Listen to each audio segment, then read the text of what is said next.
Valéria Arcari, tudo bem? Bom dia. Bom dia. Bom dia, Rebeca. Bom dia, Mauro. Bom dia a todos que acompanham o Fórum Café. Cá estamos.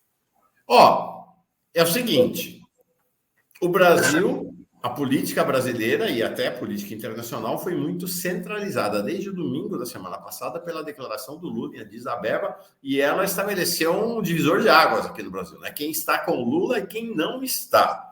Eu tive no lançamento do livro do Breno aqui, há duas noites atrás, por sinal, a declaração de Lula incendiou a esquerda, né? Que o contra o sionismo, né? Tinha gente para dedéu lá no beijódromo da UNB, como há muitos anos não existia, e um clima que nós conhecemos bem, Valéria, ali na fase final da luta contra a ditadura, uma eletricidade, uma energia.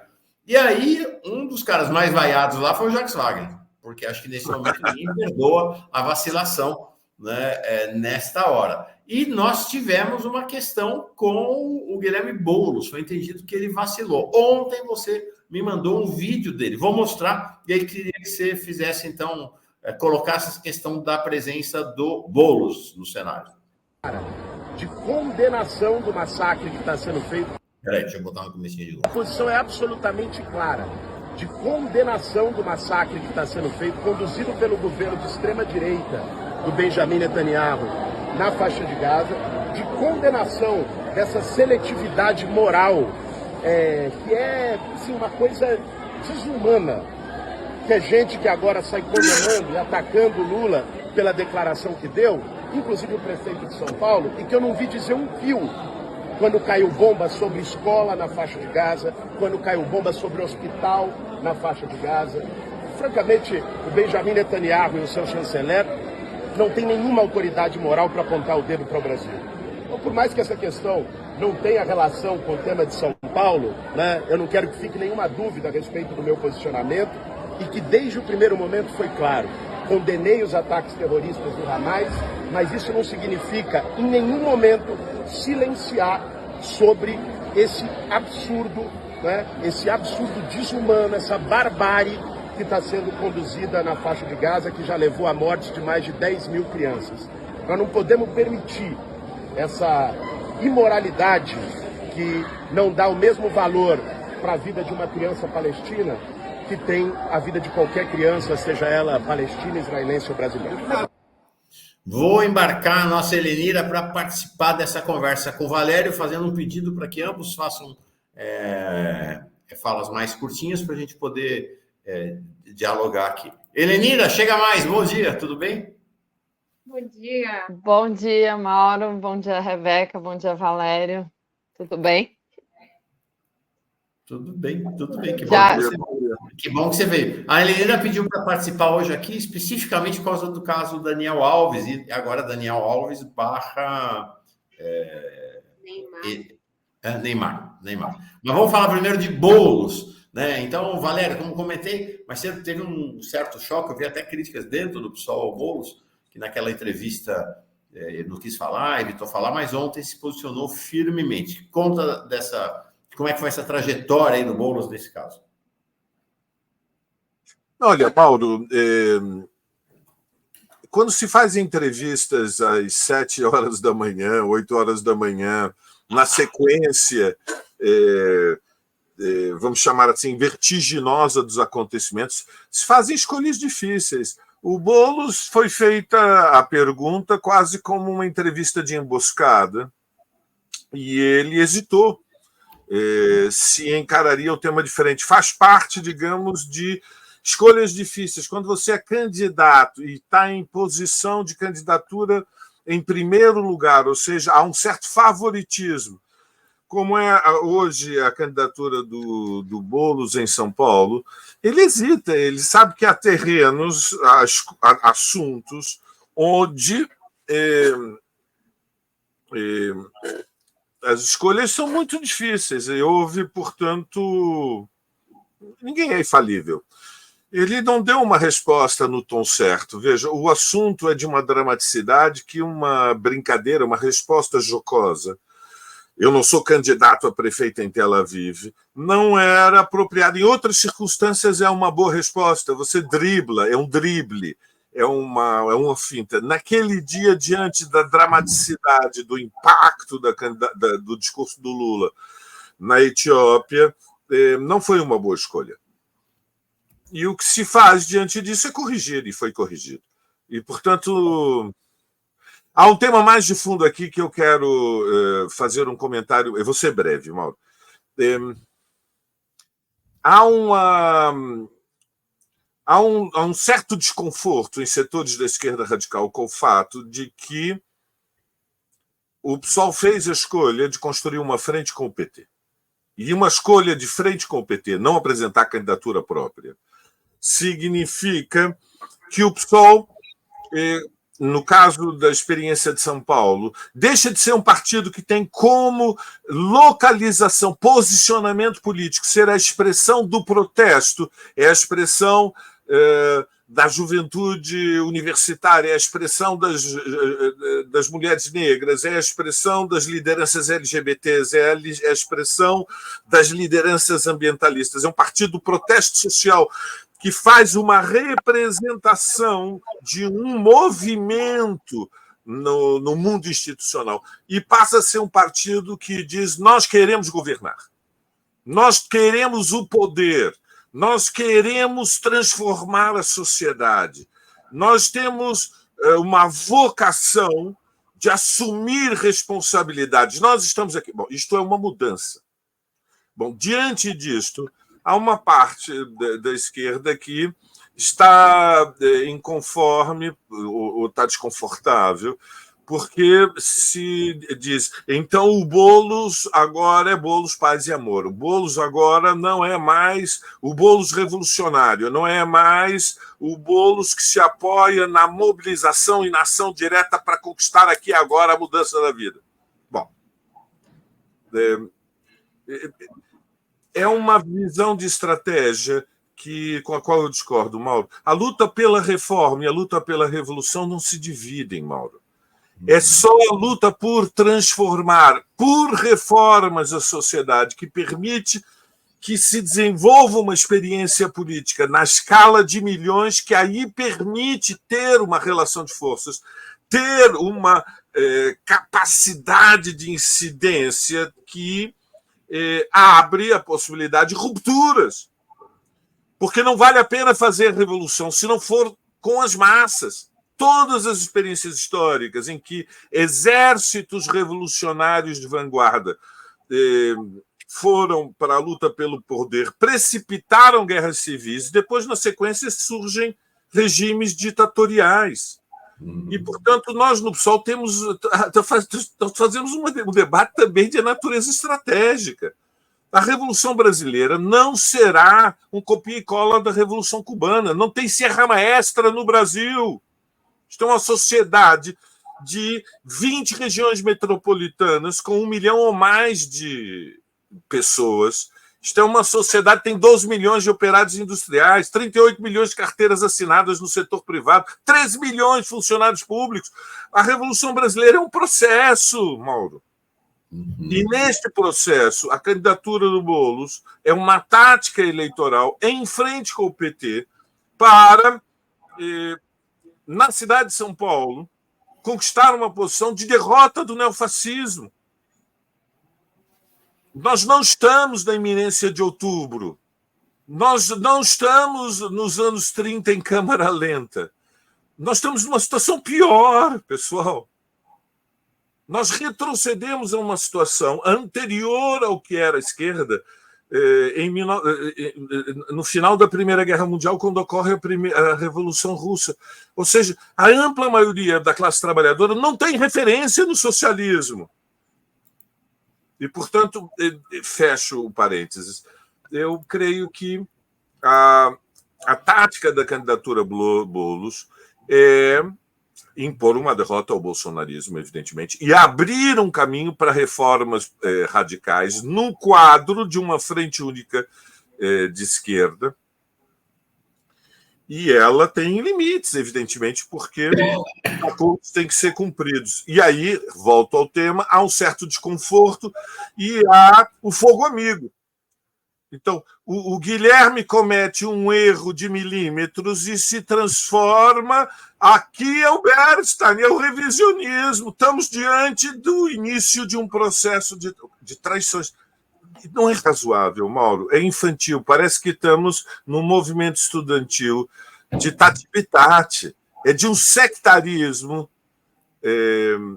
que não é razoável. O Guilherme assumiu uma tarefa, não é super-homem, não há infalíveis, volto. Comete pequenos erros, o tom não era o tom certo, mas não, alguém duvida que o Guilherme tem posição diante do que está acontecendo em Gaza?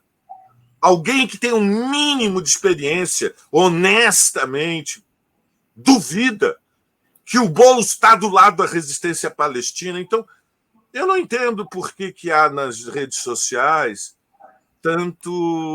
tanta turbulência. E veja, não é inocente, porque o mundo das redes sociais hoje é um mundo tão importante como o mundo das ruas, não nos enganemos. Metade da luta política está nas redes sociais. Em que planeta é que nós estamos vivendo? É metade. É diferente quando nós éramos jovens, Mauro. E, portanto, é preciso assumir responsabilidades. Mauro. Momento importante histórico aqui, isso é raro. É raro. Um líder da esquerda dizer abertamente que seu líder, no caso Guilherme Boulos, né, cometeu um erro e que fez um caminho de recomposição. Isso é raro. Nesse universo do puxa-saquismo amplo, geral e restrito que virou a esquerda brasileira, isso realmente é raro. E, ao mesmo tempo, fazer uma crítica de quem está ao lado, né? Não uma crítica para demolir. Rebeca. Oi, vamos lá. Bom, vou trazer a Lenira, então, para essa conversa, Valério, sobre um assunto aqui que também é muito caro para a gente. Nós falamos mais cedo sobre ele, não preciso contextualizar aqui, vocês sabem muito bem, mas gostaria, Lenira, então, da sua opinião sobre esse pacto da macharada. Daniel Alves teve a pena reduzida, uma atenuante dessa pena, porque o Neymar e o Neypai, né, fizeram uma doação de quase 800 mil reais para o Tribunal da Espanha. Isso ajudou com que a pena dele fosse reduzida. Eu gostaria muito do seu comentário sobre esse pacto da macharada. Então, bom dia. Só para dar um pitaco, acho importante dizer duas coisas. Eu fui uma das pessoas que criticou a posição do Boulos, porque ficou claro que ele estava fazendo uma opção tática. Não sou contra as pessoas fazerem opções táticas, né? É necessário, porque quando você está disputando poder, e ainda que a gente saiba que o governo é sempre um poder parcial, a gente faz opções táticas, mas esta não é uma daquelas em que a gente tem a opção de ficar em cima do muro, digamos assim, né?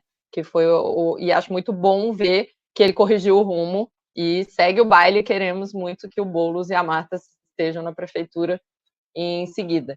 Sobre a questão do Daniel Alves, né? E para mim é fundamental. Existem algumas camadas nesse processo.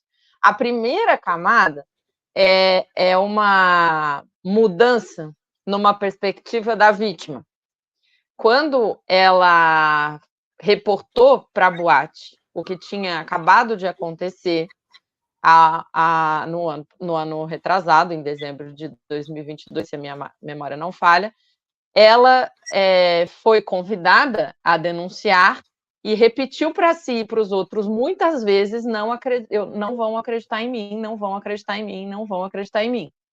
E ontem, quando saiu o resultado da condenação do estuprador Daniel Alves, que, assim como Robinho, não pode mais ser chamado de suspeito, de indiciado, de acusado, ele precisa ser chamado do que ele é e do que a justiça espanhola reconheceu, assim como reconheceu o Robinho.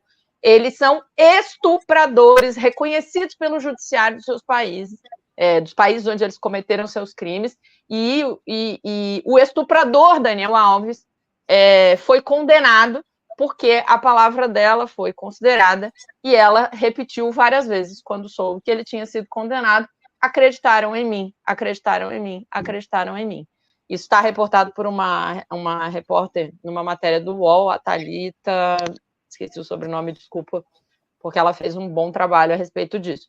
E aí, eu acho que esse é o primeiro marco, porque há sim um problema e o incômodo também é meu com o tamanho da pena, Mas, na situação em que estamos, nós precisamos considerar as vitórias parciais, né? E essa é uma vitória parcial emblemática, fundamental. Acreditaram nela. Ele foi condenado, efetivamente.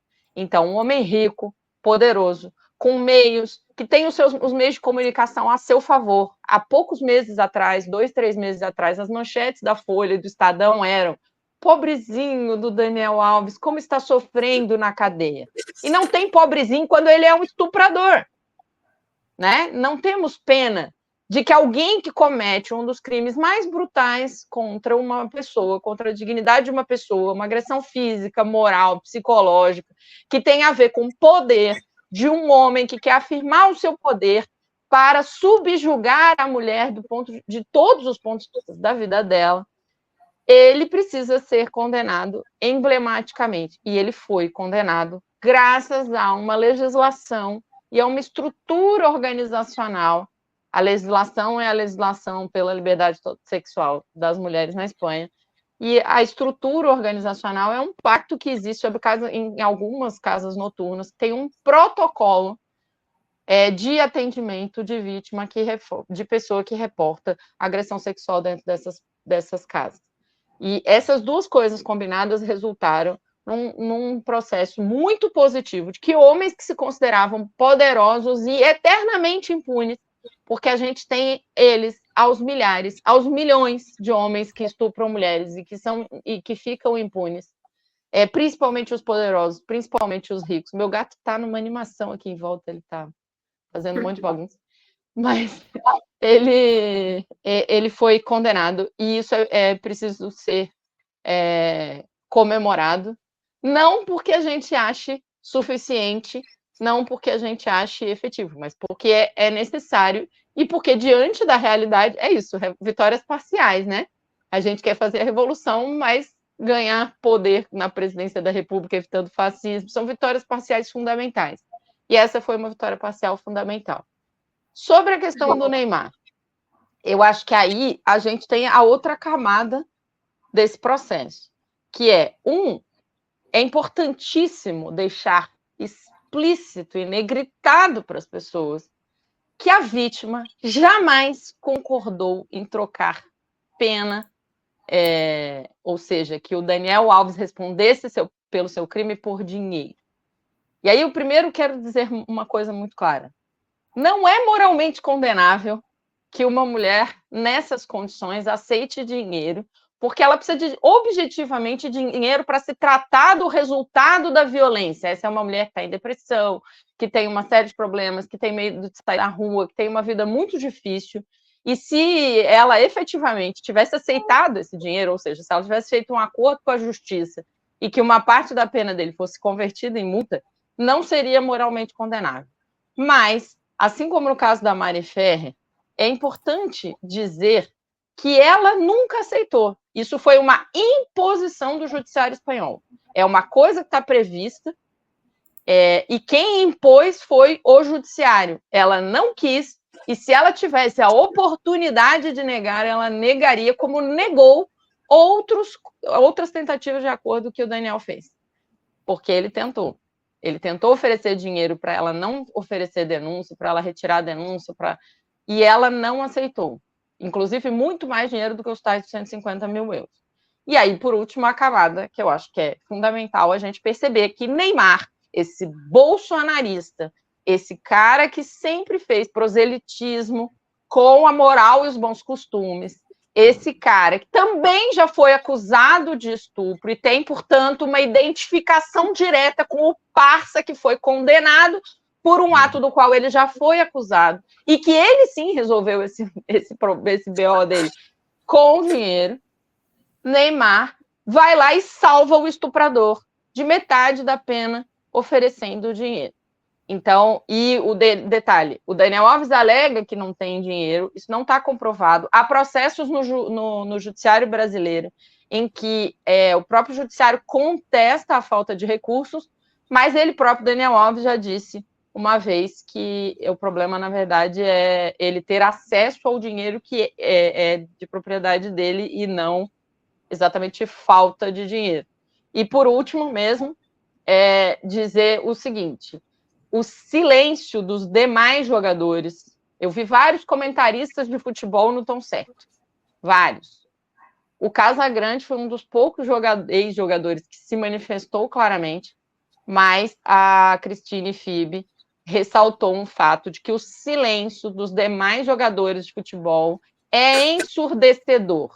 Eles estão passando pano para o amigão, só que eles estão esquecendo que existe uma mulher que podia ser filha, irmã, mãe deles, que foi estuprada e que está para sempre marcada pelo amigão deles, sobre os quais eles silenciam, tentando manter uma autorização social que já existia de jogadores fazerem isso com mulheres, porque isso aconteceu no mundo inteiro. Há vários outros casos. E que o judiciário brasileiro tome atitudes para obrigar o Robinho, o estuprador Robinho, a cumprir a sua pena, porque o judiciário brasileiro tem obrigação de botar Robinho na cadeia pelo crime que ele cometeu na Itália contra aquela mulher, que foi um estupro coletivo. Então, acho que são coisas importantes de deixar pontuadas. Helenira, muito obrigado. Valério, muito obrigado. Esse esclarecimento sobre bolos bastante importante. Este posicionamento sobre o caso Daniel Alves / Neymar também bastante importante. Bom fim de semana para vocês. A gente, semana que vem, tem os dois aqui de volta. Semana que vem vamos falar sobre a manifestação de Bolsonaro. Vamos falar, não deu para falar hoje com o Valério, mas sei que ele é um dos inspiradores da manifestação do dia 24 de março, em São Paulo, pela prisão de Bolsonaro. Esperamos que seja essa manifestação do 24 de março em São Paulo uma manifestação não pela prisão do Bolsonaro, mas de comemoração pela prisão já ocorrida. Vamos ver o que acontece até lá. Semana que vem, queremos ambos aqui de novo. Abração. Um abraço. Aquele abraço. Bom dia. Bom dia. Bom dia, queridos.